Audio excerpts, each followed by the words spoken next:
the soundproofing. If you are not the extremely wealthy, you probably live in an apartment or even like myself, a one room. But basically in Korea, most apartments are built quite thin. The walls are paper thin. And for me, actually, when I'm in the washroom, I can hear my neighbors' conversation and I can hear them coughing.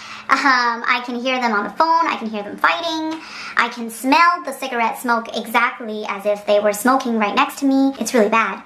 Last year, I kept getting complaints from my neighbor downstairs. She said that I was too loud when I was walking, apparently, because I do nothing but walk in this room. I do not dance or jump or... She still said that she kept hearing kong kong kong sounds like every day, and I was like, girl, I just be walking in my room. Bus. Taking the bus is so stressful on so many different levels. For one thing, there is no sign on the bus that tells you which direction it's going to. It does not indicate the next stop over from where you are on the bus. So you don't know if you're heading towards A or B. The second thing that is really stressful about taking the bus is that you will get shoved when you try to get on and off the bus. People, especially them older folks, they be ruthless.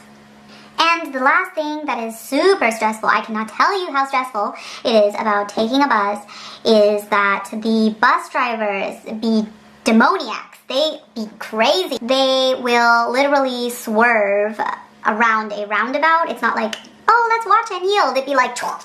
Because these bus drivers, they on a tight schedule, like bam, bam, bam. And they will stop maybe 1 second for you to get off the bus. So if you get up when they make a full stop, you be late. The third most stressful thing is the dust in Korea. I live in Busan and it is already quite dusty, but if you live in Seoul, it's apparently even worse there because the pollution index is higher, and because I live in an apartment with not so great insulation, the dust blows right through my window, like the cracks of my window, and just lands on my floor. And so basically I have to clean my floor pretty much every 3 days if I want it to be clean.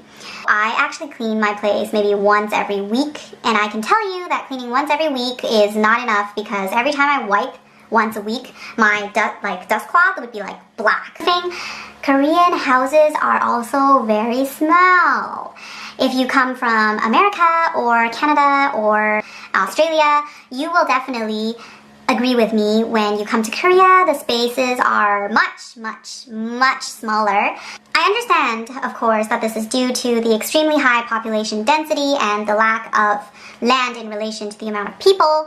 So I'm complaining about this, but I'm not saying that there's really anything to be done about this.